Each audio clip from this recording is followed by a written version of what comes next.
Olá, irmãos, bem-vindo a mais uma parte do nosso estudo. Voltando aqui à última resposta da última pergunta que os discípulos fizeram para Jesus, né? E Jesus respondeu, né, a respeito dos sinais do fim do mundo, né, e como será o fim do mundo. Então, a resposta está aqui, é esse trecho marcado em verde, e os próximos versículos ele vai contando como será o dia que será notório a todos, aquele dia que será terrível. A palavra de Deus diz que será um dia terrível. Os próximos versículos ele vai estar dando continuidade de como será o grande dia do Senhor. Então, os dias abreviados, né? E se aqueles dias não fossem abreviados, nenhuma carne se salvaria, mas por causa dos escolhidos serão abreviados aqueles dias. Se a gente for aqui em Daniel, capítulo 12, a gente pode notar aqui, ó, quando o Senhor voltar, ele volta para salvar também o povo dele da angústia.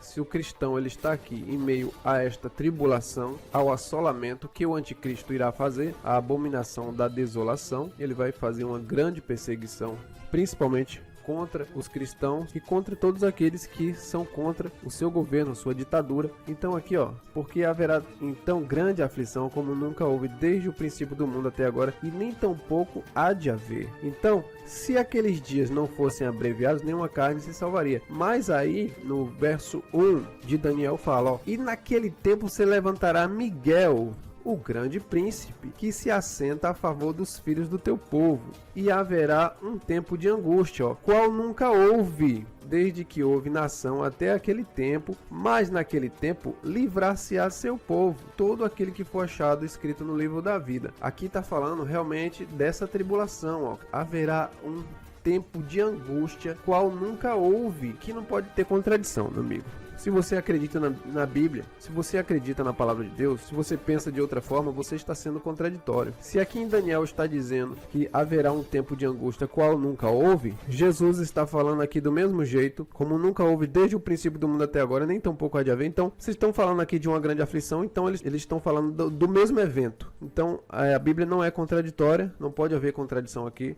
Naquele tempo se levantará Miguel, o grande príncipe, que se levantará a favor dos filhos do teu povo, e haverá um tempo de angústia, qual nunca houve, desde que houve nação até aquele tempo. Mas naquele tempo, livrar-se-á o teu povo. Aqui, ó. No momento que o cristão está passando angústia, aperto, perseguição, ele vem livrar todo aquele que for achado escrito no livro da vida. E muitos dos que dormem no pó da terra ressuscitarão, veja só, uns para a vida eterna e outros para a vergonha e o desprezo eterno. Então, guarda isso aqui, ó, porque os mortos irão ressuscitar naquele dia, quando Miguel aparecer para livrar o seu povo, né? Muitos dos que dormem no pó da terra ressuscitarão, uns para a vida eterna, outros para a vergonha e desprezo eterno, né? Então, guarda bem, porque a ressurreição dos mortos é um sinal muito evidente. A gente tem o sinal do anticristo, quando, pois, você vê a abominação da desolação de que falou o profeta Daniel, quem lê, atenda ou entenda, né? Quando você vê aquilo, é o sinal evidente de que o fim está próximo. E o outro sinal é esse aqui, ó. E muitos dos que dormem no pó da terra ressuscitarão, uns para a vida eterna, outros para a vergonha e desprezo eterno. Então, a gente vai falar mais sobre esse ponto aqui da ressurreição dos mortos. Em que momento acontecerá? Ele está ligado diretamente com o arrebatamento, e você vai entender lá na frente. Guarda bem isso aqui. A ressurreição dos mortos está ligada diretamente com o arrebatamento, e você vai saber o porquê, ó. Os que forem sábios, pois, resplandecerão como o fulgor do firmamento, e os que a muitos ensinam a justiça, como as estrelas, sempre e eternamente, né? Verso 4. E tu, Daniel, encerra estas palavras e sela este livro até ao fim do tempo. Muitos correrão de uma parte para outra, e o conhecimento se multiplicará, né? Aqui está falando realmente que no final do mundo, algo inédito. Em todos os eventos passados, nunca aconteceu isso aqui, ó.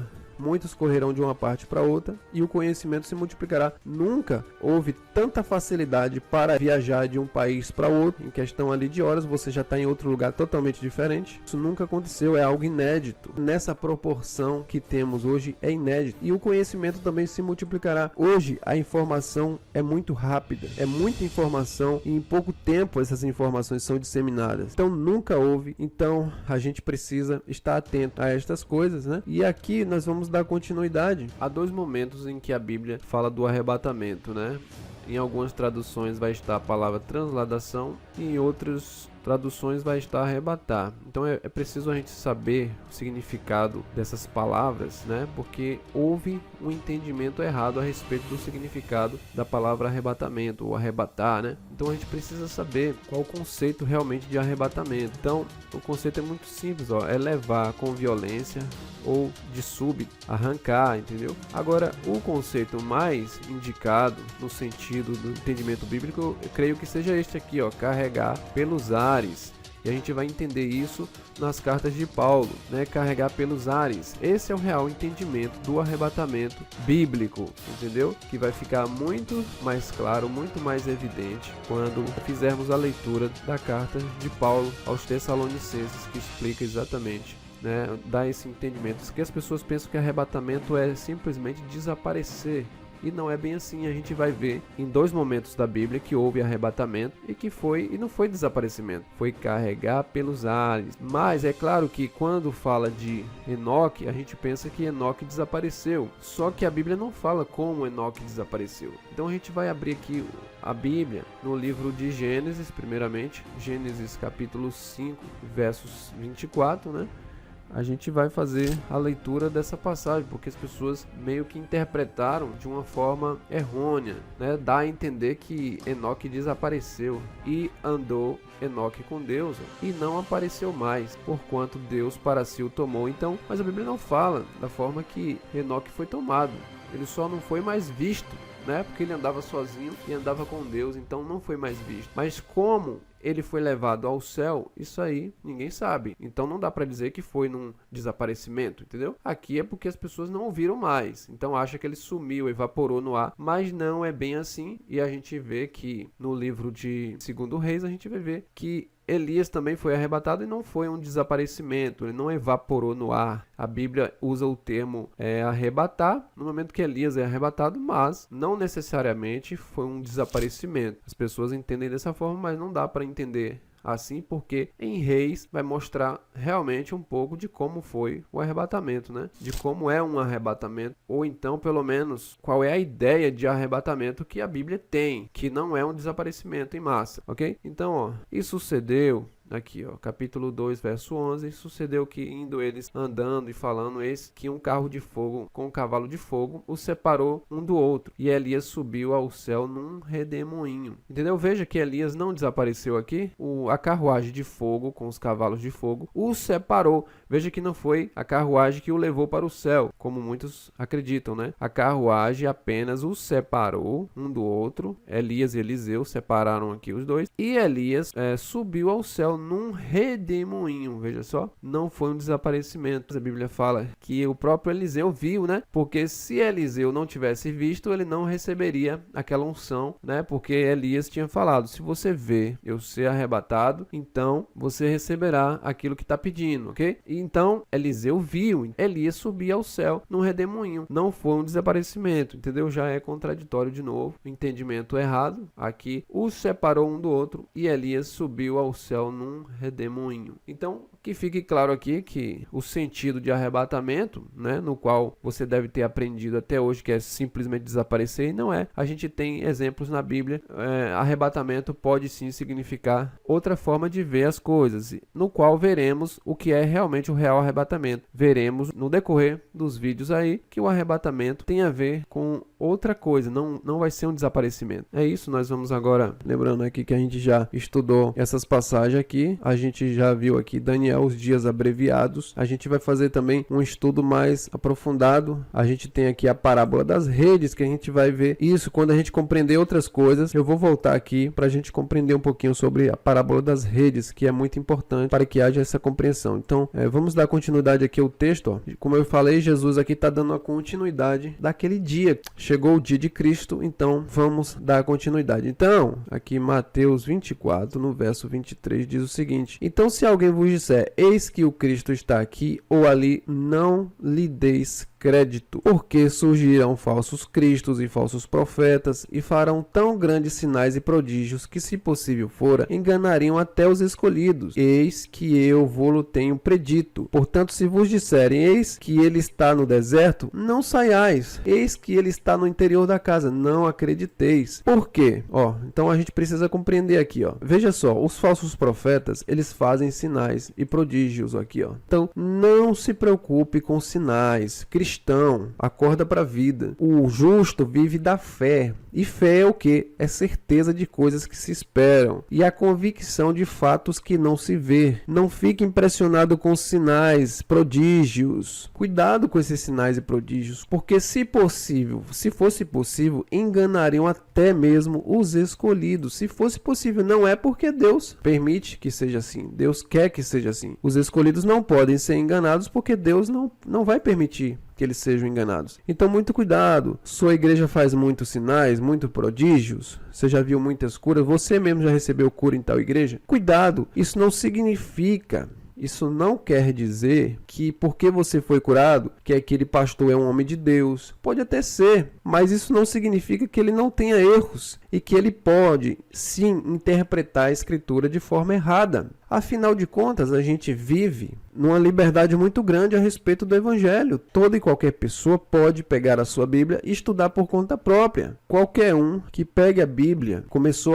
a ler a Bíblia há 1 mês, há 3 meses, ele já virou pastor. Acontece muito isso. Então, é lógico que as chances de que eles interpretem as coisas erradas também é grande. E por que isso? Porque não passou por um estudo rigoroso, um período de estudo, e por aí vai. Então, muitas dessas igrejas neopentecostais, como é chamado, essas igrejas pegaram doutrinas erradas e simplesmente copiaram, entendeu? Elas não tiveram cuidado de estudar a Escritura, de realmente ver se isso era ou não era da Escritura, e começaram a ensinar, a adotar essa doutrina também. Só que a Bíblia não fala essas coisas. A Bíblia não diz nada a respeito dessas teorias, desses eventos. Se isso fosse realmente acontecer, era para a Bíblia descrever pelo menos algumas coisas a respeito disso. A única coisa que a gente tem é simplesmente aquele que um será tomado, o outro será deixado. Um estará trabalhando no campo, um será tomado, outro será deixado. A única passagem que eles tiram toda essa imaginação é dessa passagem que a gente vai ler mais adiante. Então aqui a gente vê, sinais não quer dizer nada, até o diabo faz sinais também.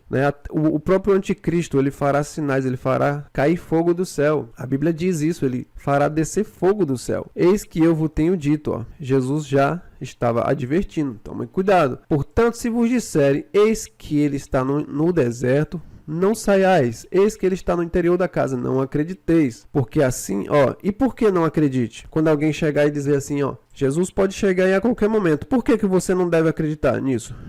Por que se disser, a igreja vai desaparecer aí a qualquer momento? Mas por que você não deve acreditar nisso? Porque é o seguinte, ele está explicando aqui, porque assim como o relâmpago sai do Oriente e se mostra até ao Ocidente, assim será também na vinda do Filho do Homem. Então, eu pergunto, a Bíblia fala que todo olho o verá. Então, pensa, se os cristãos foram arrebatados, como é que eles vão ver isso aqui acontecendo? Me diga, se todo olho verá, aonde estarão os arrebatados? Porque ele está dizendo, porque assim como o relâmpago sai do Oriente e se mostra ao Ocidente, assim será também a vinda do Filho do Homem. Pois onde estiver o cadáver, aí se ajuntarão as águias. A gente vai entender esse verso aqui, Nós vamos entender ele daqui a pouquinho. E logo depois da aflição daqueles dias, o sol escurecerá, a lua não dará a sua luz, as estrelas do céu cairão e as potências do céu serão abaladas. Então, depois da aflição daqueles dias, o sol vai se escurecer. Aí sim é que Cristo vai aparecer. Então, aparecerá no céu o sinal do Filho do Homem e todas as tribos da terra se lamentarão e verão o Filho do Homem vindo sobre as nuvens do céu com poder e grande glória. Olha só, por que eu grifei aqui de rosa? Porque o evento do arrebatamento está ligado a este versículo. A gente vai entender o porquê. Então, vamos entender aqui, pois onde estiver o cadáver, se ajuntarão as águias. Aqui, porque assim como o relâmpago sai do Oriente e se mostra até ao Ocidente, assim também será a vinda do Filho do Homem. Então, na vinda de Cristo, acontecerá muitas coisas que descreve lá em Apocalipse, Nós não vamos entrar aprofundar em Apocalipse porque esse estudo é sobre o arrebatamento. Mas eu vou apenas citar algo aqui do Apocalipse que é semelhante a este verso aqui, ó. Pois onde estiver o cadáver, aí se ajuntarão as águias. Apocalipse 19, no verso 11, ó. E vi o céu aberto, e eis um cavalo branco, e o que estava assentado sobre ele chamava-se Fiel e Verdadeiro, e julga e peleja com justiça. Quando a palavra diz que eles verão, né, volta lá, ó, porque assim como o relâmpago sai do oriente e se mostra até o ocidente, assim também será na vinda do Filho do Homem. Então, aqui Jesus vai aparecer como um relâmpago, mas não é rápido como relâmpago. Ele não está dizendo que vai ser num piscar de olhos como relâmpago. Não é isso que está dizendo. Ele está dizendo que é a maneira como o relâmpago se mostra, ó. Ele se mostra até ao ocidente, né? Do oriente se mostra até o ocidente. Assim também será a vinda do Filho do Homem. Então, a vinda de Jesus, todos verão de um canto a outro. Assim como o relâmpago, que ele clareia tudo, todos conseguem observar, assim também será na vinda do Filho do Homem. Não na rapidez. Ele não está dizendo que vai ser rápido como o relâmpago, até porque não está nem falando aqui. Mas como o relâmpago se mostra de um ponto ao outro, assim será também a vinda do Filho do Homem. Então, quando a gente vem aqui, ó, para Apocalipse 19:11, e vi o céu aberto, e eis que um cavalo branco, e o que estava sentado sobre ele chamava-se Fiel e Verdadeiro, e julga e peleja com justiça. Então aqui o céu abriu, saiu o cavaleiro branco, que é Jesus, né? E os seus olhos eram como chama de fogo. Sobre a sua cabeça havia muitos diademas, tinha um nome escrito que ninguém sabia senão ele mesmo. Estava vestido de uma veste salpicada de sangue, ó, e o nome pelo qual se chama é a palavra de Deus. Seguiam-no os exércitos dos céus em cavalos brancos e vestidos de linho fino, branco e puro. E de sua boca saía uma aguda espada, para ferir com ela as nações, e ele as regerá com vara de ferro, e ele mesmo é o que pisa o lagar do vinho do furor da ira do Deus Todo-Poderoso. E no manto e na sua coxa tem escrito este nome: Rei dos Reis, Senhor dos Senhores. E vi um anjo que estava no sol e clamou com grande voz, dizendo a todas as aves que voavam pelo meio do céu: vinde e ajuntai-vos à ceia do grande Deus, para que comais a carne dos reis, e a carne dos tribunos, e a carne dos fortes, e a carne dos cavalos e dos que sobre eles se assentam, e a carne de todos os homens, livres e servos, pequenos e grandes. Aqui, ó, quando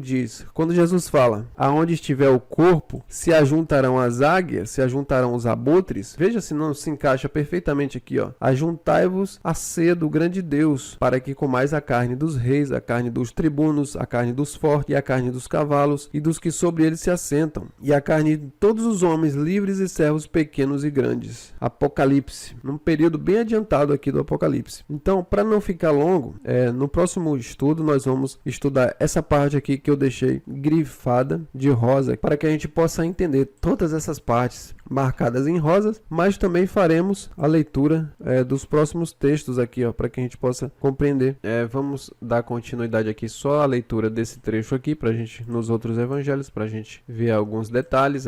Marcos 13, no verso 21. Então, se alguém vos disser, eis aqui o Cristo, ou ei-lo ali, não acrediteis. Veja que isso é complicado, isso é perigoso. Não acreditem em tudo o que falam. Não acreditem nesse besterol gospel que está por aí. Uma revelação que não leva a lugar nenhum. É uma profecia que não se cumpre. É uma profecia que arrebanha milhares de pessoas, mas que não leva a lugar nenhum. Até porque a profecia, a revelação, ela tem que ter um propósito. A profecia, ela vem para orientar as pessoas a fazer alguma coisa, de algo que realmente vai acontecer, e que elas possam usar da profecia para que elas possam fazer algo que vai mudar os seus destinos, as suas vidas. Mas profecias vazias que não levam a lugar nenhum, como no Covid mesmo. Teve muitas profecias que não levaram a lugar algum. Vamos dar continuidade aqui, ó. Porque se levantarão falsos cristos, ó. Falsos ungidos. Essa palavra aqui não quer dizer que vai se levantar pessoas se dizendo ser Cristo. Não é só isso. Veio muitas pessoas dizendo ser o Cristo, sim. Mas a palavra significa também porque Cristo quer dizer ungido, né? Vai aparecer muitas pessoas se dizendo ungidas, se dizendo cheio do Espírito Santo, de sabedoria, para falar dos tempos, para falar de coisas que não viram, de coisas que eles mesmos não sabem nem tem como afirmar. A gente só pode interpretar por meio da escritura e não por interpretações baseadas apenas na imaginação, né? E falsos profetas. Aqui falsos profetas quer dizer falsas profecias. Homens, pessoas falando coisas que não devem, jogando palavras aleatórias. Falsos profetas são falsas profecias que não levarão a lugar algum. E farão sinais também, e prodígios. Lembra que Jesus falou que expulsar demônio não quer dizer nada. Curar enfermidades não quer dizer nada. Evangelizar, pregar, estar dentro de uma igreja não quer dizer nada. Quando os discípulos de Jesus expulsaram os demônios, eles ficaram muito felizes. E eles chegaram falando, nossa, Senhor, realmente os demônios se submetem a gente, achando que eles realmente tinham poder. Mas Jesus falou o seguinte, não se alegrais por causa disso, alegrais porque os seus nomes estão escritos no livro da vida. Alegrai-vos por isso, não porque você tem poder, não porque um demônio se sujeitou à sua palavra. Não se alegre por isso, porque isso qualquer um faz. É só crer, é só ter fé, isso qualquer um pode fazer. Foi o próprio Cristo que falou. Então, não fique surpreso, porque essas coisas é por fé. Não é por unção, não é porque a pessoa tem unção, não é porque a pessoa tem santidade. Os apóstolos falaram isso. Lá em Atos você vê que quando os apóstolos fizeram o milagre, o povo saiu correndo diante dos apóstolos para oferecer sacrifício a eles, achando que eles eram algum tipo de deuses aqui na terra. Deuses que se transformaram em homens e estavam operando aquelas maravilhas. Aí o que eles fizeram? O que eles responderam? Por que vocês estão fazendo isso? Por um acaso. Como se por causa da nossa santidade tivéssemos realizado tal coisa, mas não foi por isso, foi pela fé em Cristo, foi pela fé no Senhor que deu saúde perfeita a este homem. Não é mérito nosso, não é por causa da minha santidade, não é por causa da minha unção, não tem nada a ver com isso. Não fique surpreso se você vê uma pessoa que comete algum erro, algum pecado, fazendo sinais e prodígios. Isso não tem a ver com a promessa de Deus, porque a promessa de Deus é crer. Aquele que crê verás a glória de Deus. Tem outra imposição. Se crer, verá. Agora, reino de Deus, entrar no reino de Deus é necessário santidade. Para alcançar algo de Deus aqui na terra, você só precisa usar a fé. Mas para entrar na vida eterna,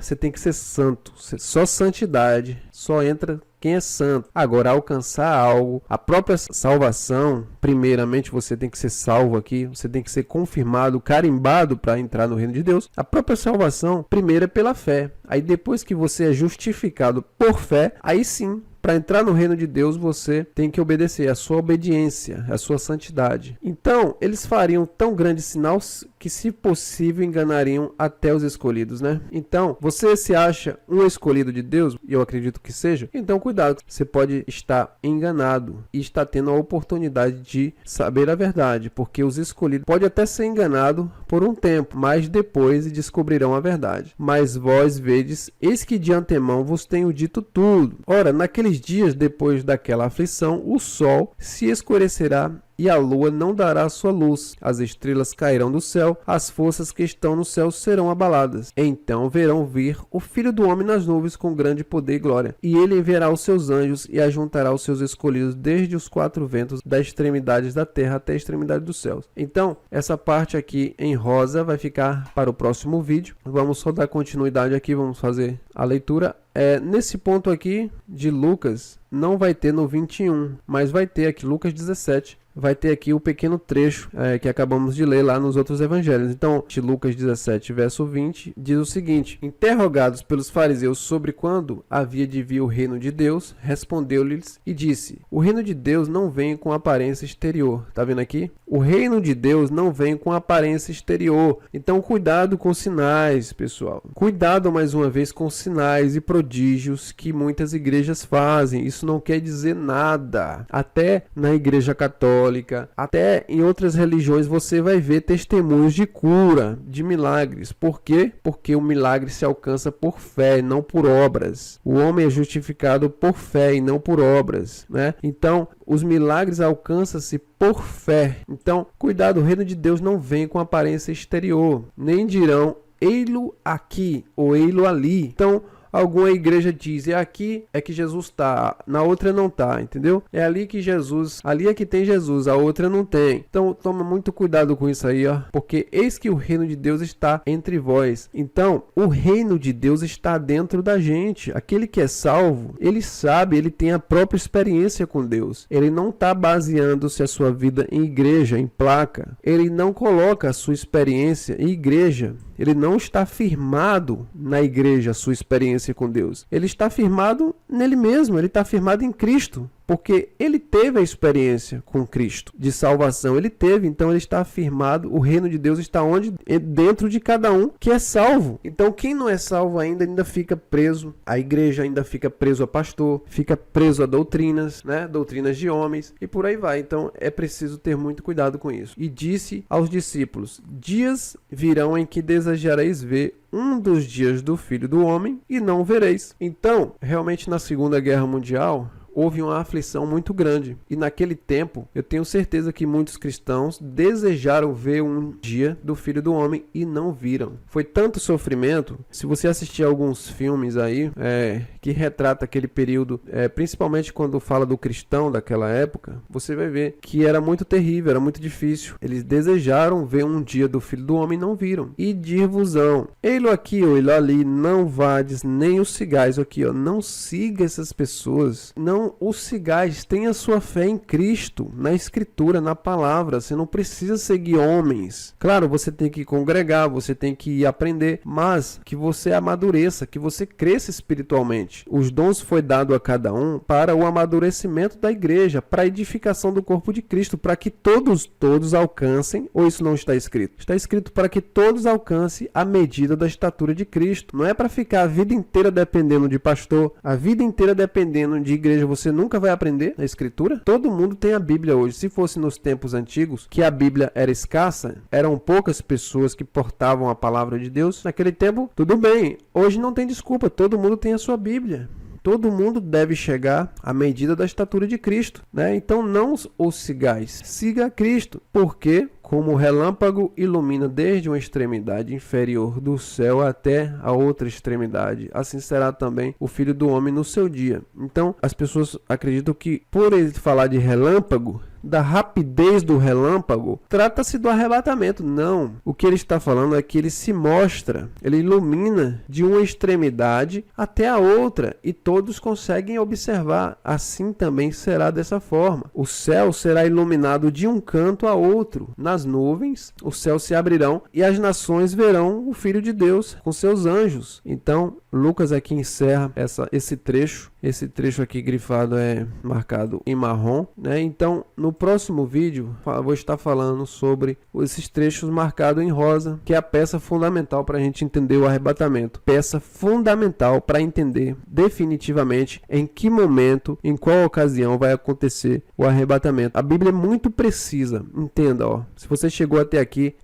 você realmente está com a intenção de aprender. Se eu estiver errado, beleza. Siga com sua crença. Cada um vai prestar contas a Deus do que faz, entendeu? Se você não compreendeu ainda através desse estudo, aí é com você. Passe a estudar mais, talvez seja necessário estudar mais. Ninguém aprende de uma vez só. Eu não aprendi dessa forma, foi muito tempo estudando, quebrando a cabeça, lendo, relendo 1000 vezes isso aqui até compreender. Assim não é na escola? Me diga. Seja sincero com você mesmo. Na escola não acontece da mesma maneira. A gente quebra a cabeça para aprender um texto, para interpretar um texto, para tirar uma boa nota. Mas a Bíblia não. A Bíblia é lida de qualquer jeito.